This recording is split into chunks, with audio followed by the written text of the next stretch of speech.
Greetings, Eastern Christian community. It's Rudy Gesh again, Eastern Christian's Director of Marketing and Enrollment Management. And we're continuing our video series where we interview Eastern Christian's awesome faculty.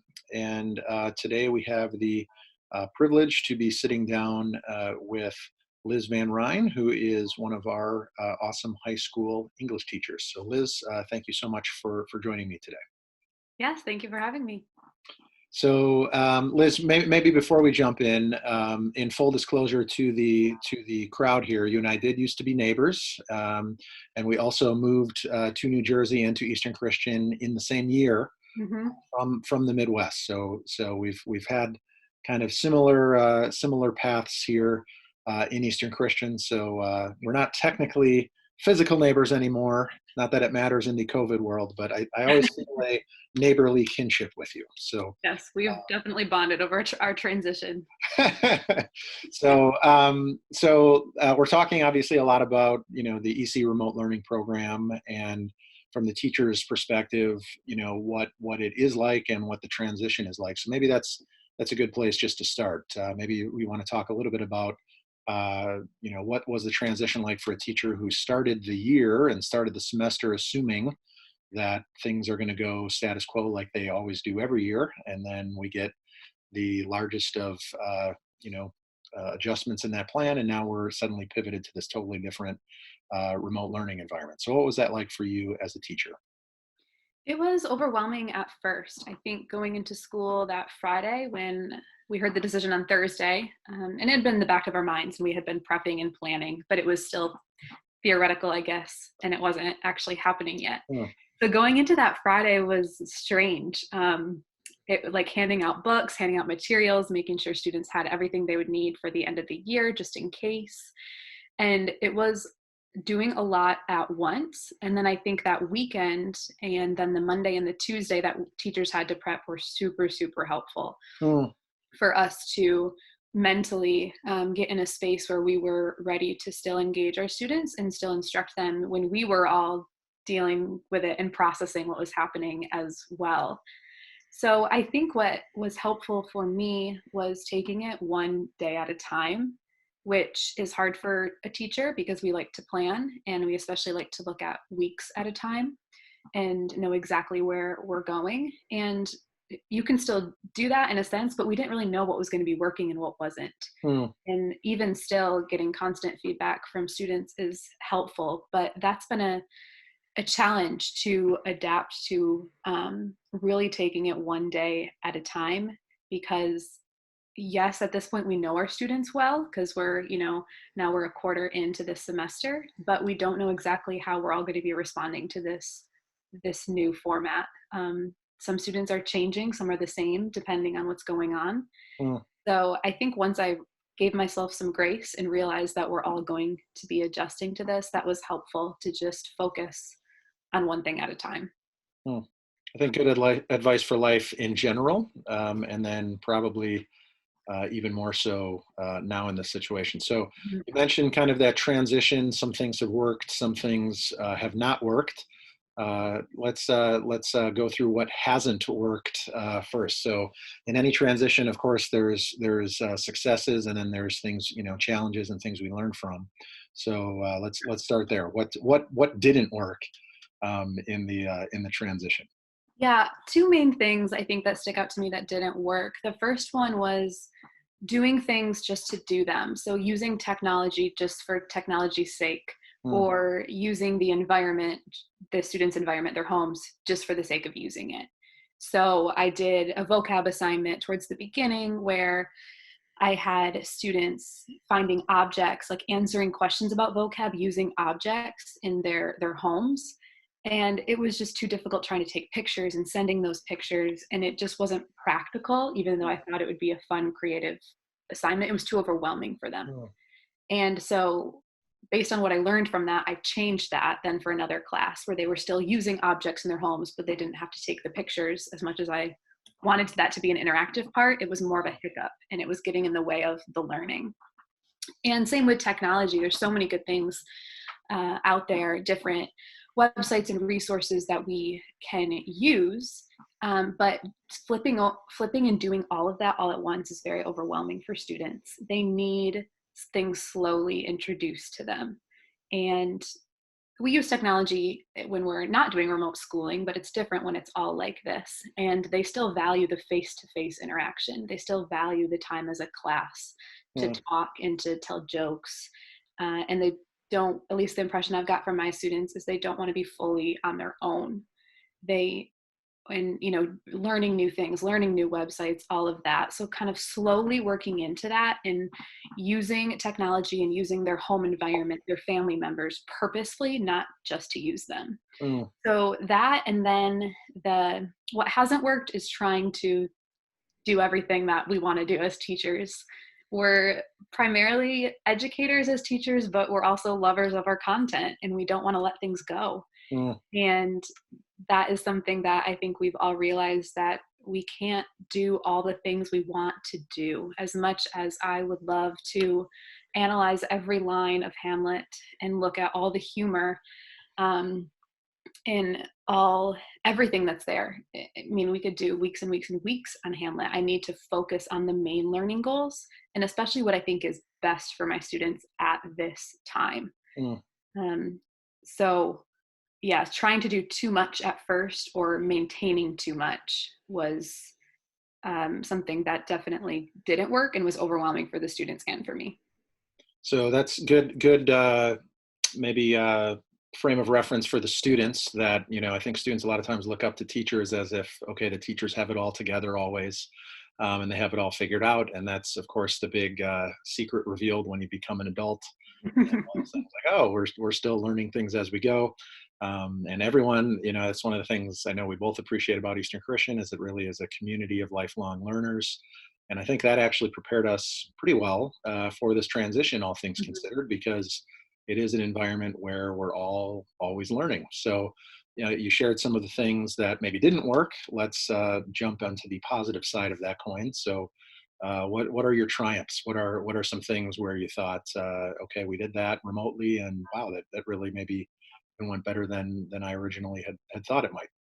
Yeah, I think that what you were saying about lifelong learners, that's something that I learned, knowing that students probably are aware of technology and aware of certain features on different websites and apps that I'm not. I was very open to, how can I make this better? Do you know of anything? How have you done this? Or what are your other teachers doing? You're definitely letting go of the idea that you have it all together. And so I started doing exit tickets more often, where at the end of every block, students are giving me feedback. And it was anything from, what do you still have questions about, to how are you really doing, to, what's a prayer request that you want to tell me that you didn't want to tell the whole class. What are you worried about? What are you anxious about? What's on your mind? Are you able to actually complete the homework, or are you finding that mentally you just can't focus?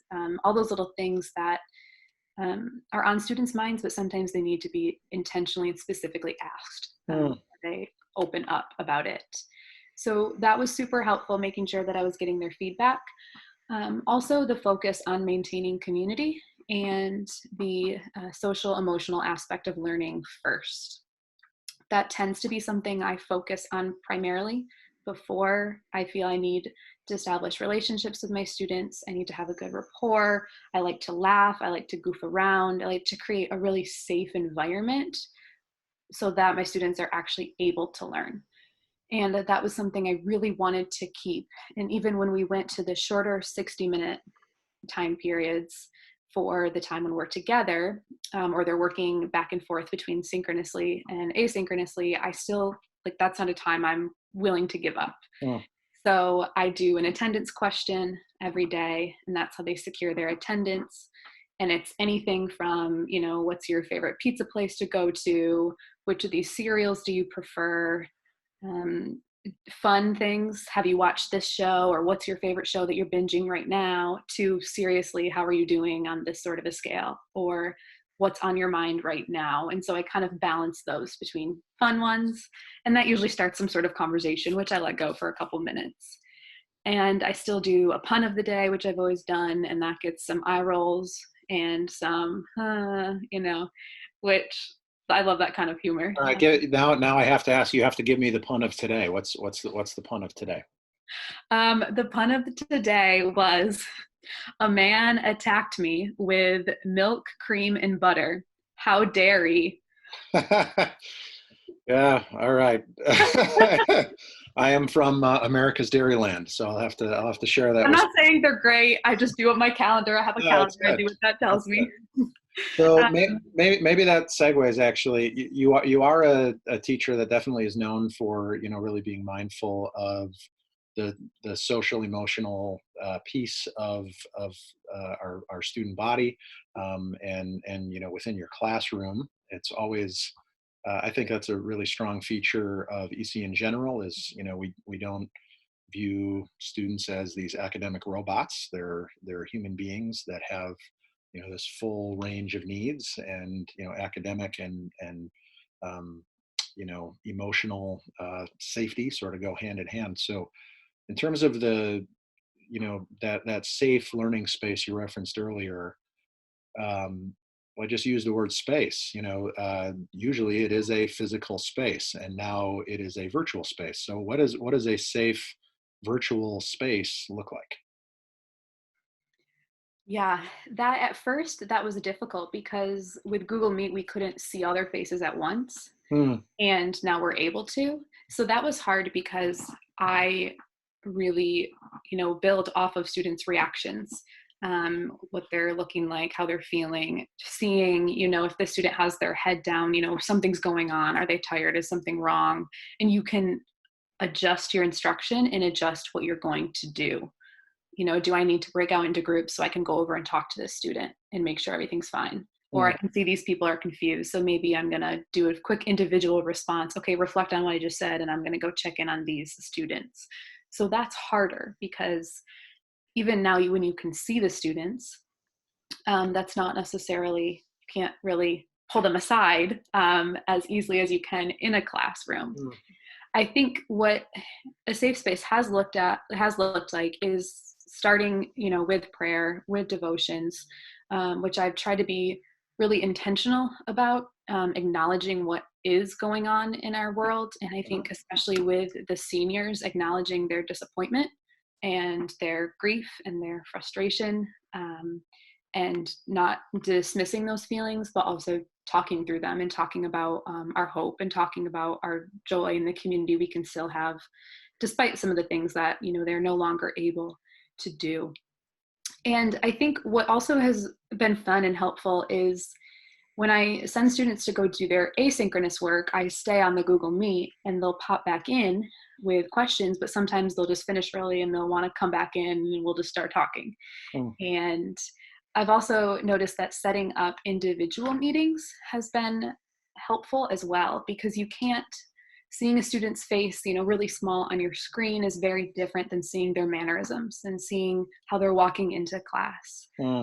Um, you can see that so much more in a physical setting, and you can be more aware of that. I can catch a student in the hall and say, how you doing? Or let's talk about this quick, or you want to stop by during lunch. And that looks different. It has to be much more intentional. It has to be in Google Meet I'm setting up with them, Hmm. that I'm inviting them to, so they know that I want to talk to them. And that takes time, but being intentional and saying hi to students as they come on every time. And I'll say it 26 times. Good morning, this for good morning, hey, how you doing? Like, um, I think making sure they know they're still seen and they're still heard Hmm. has been nice. And the chat feature on Google Meet can be helpful too, because if I'm talking or someone else is talking, other people, they can be like conversing to each other in the Meet. And it's not like they're talking in class out loud, it's in the Meet, but it's related. And so that's been helpful because I'm realizing I definitely miss even the little chatter that goes on while I talk. Even if it's unrelated, I'm like, someone like talk to each other. I don't care. Yeah. Because you miss that camaraderie and just the relationships that can be built that way. So definitely still focusing on relationships and community to keep that safe space. That's been a real theme as I've spoken with teachers. Is there's definitely, like anything, there's pros and cons, and there's when you're entering into this new world, there's just things that you're not expecting. So, in some areas, you just referenced a whole bunch of them where, it's more difficult. You have to be really, really intentional about, connecting with your students through a screen, because there just is something different about being physically in the same room as someone.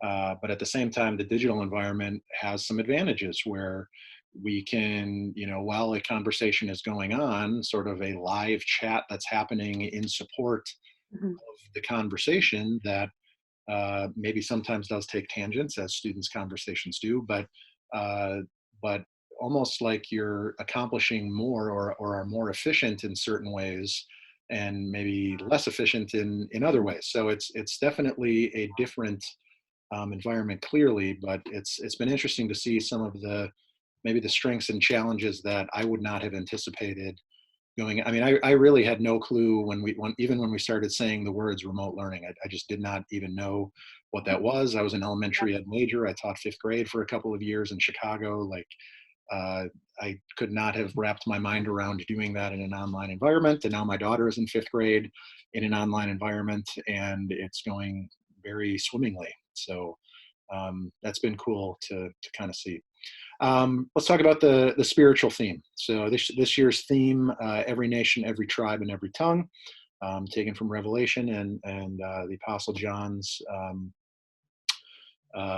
vision of heaven, of perfection, and of the body of Christ in a perfected state, with a diverse representation of believers in glory.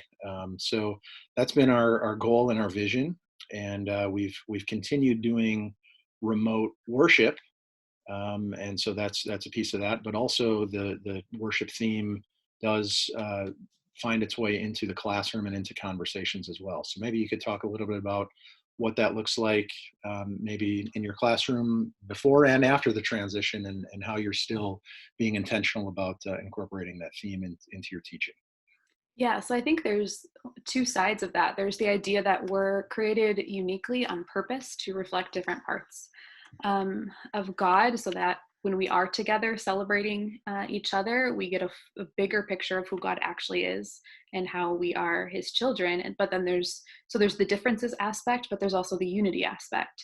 And I think before my classes, we were really talking about our differences. We were understanding a Middle Eastern point of view. We are understanding an African tribe, that point of view, thinking about the literature I read with my classes, and really trying to get a focus on specific perspectives, and how even perspectives within perspectives are different, and no one perspective is the same. They're all different, and really looking at this idea of worldview as reflected in literature, and celebrating how even if we are reading about or learning about people who maybe we don't agree with, they're still made in God's image, and we can still learn from them, and we um, can still learn more about who we are in relationship to one another.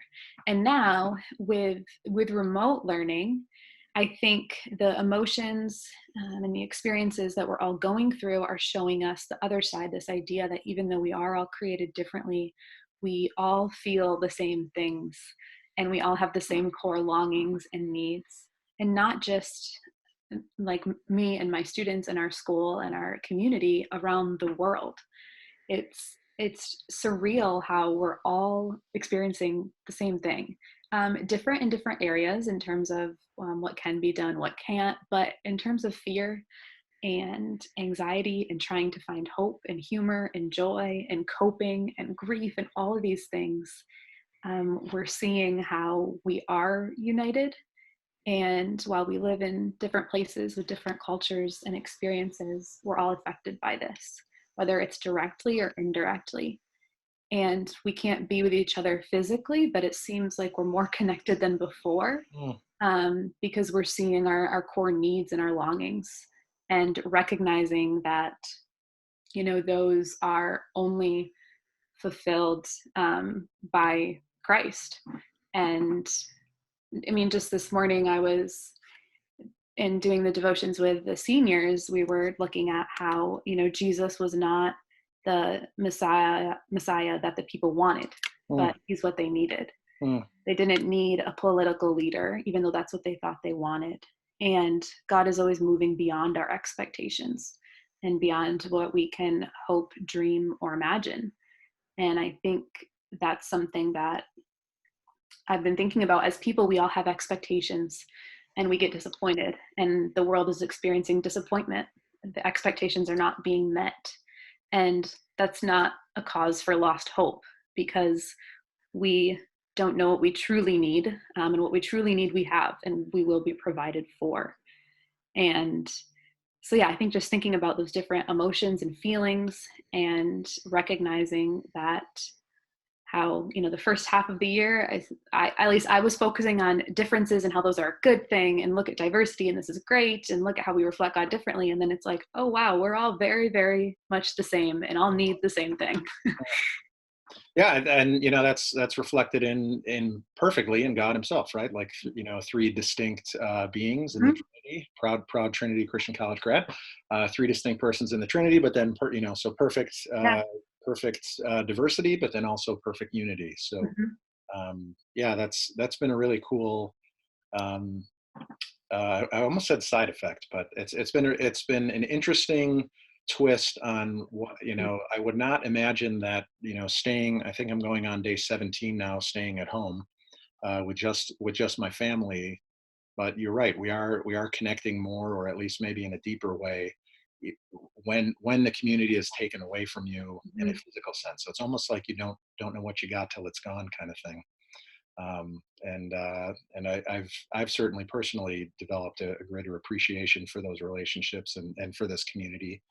And we've been trying to be more intentional about how we do that, and hopefully looking forward to a day when we can actually do it again in person, and hopefully sooner rather than later. Before I let you go, I do have to. I know you and I are both sports people. And so one of the great sacrifices of this time of year is that this was like really going to be a great sports season on a lot of fronts. And we just got through the month of March, so there was no March Madness. But I know you have an English program version of this, so maybe you could talk a little bit about that, share that with the EC community. Yeah, so I was thinking about little ways to provide joy, even if it's silly. And the seniors are finishing up. Well, we finished Hamlet, and they had to look around their room and find, or wherever they were, their virtual classroom was, and find an object that symbolized a character. So they could choose between 4 characters, because you have 4 main divisions of the bracket, and they had to come up with a symbol based on an object, and then they had to explain why. So I sifted through all of those, and then I created a bracket, and I matched up all the object symbols against each other, and they've been voting over the past few days. And so today we got to the final 4. So we have the Claudius division, the Polonius division, Ophelia division, and Gertrude division. And our symbols are fire, water, a bell, and the news. So these are things that they could see wherever they were. And it's just been fun. I played like the theme song of March Madness, and I dance, and I get kind of like these, and they're like, oh, okay. But I get smiles, and it's first block, so it's good to start that way. And I'm coming up, I was gonna get like a little trophy, but none of the trophy companies or businesses are really doing that right now. Okay. And then I was told today that no, trophies are worthless. We want something that's like worth something. And I was like, okay. So I'm still figuring out the prize, and they don't know whose symbol is whose. Okay. So they don't know if they're voting for their friend, or I mean, if they're still in it, I guess they know. But yeah, I put up the March Madness logo, play the music, they vote, and we try to hype it up as much as possible. Based on the powerful forces that fire, water, and the news are, I'm going to assume that the bell is the Cinderella story with seeds. You know what? That's a really good point. I love the bell. It's a unique one. And the description about why is also very good.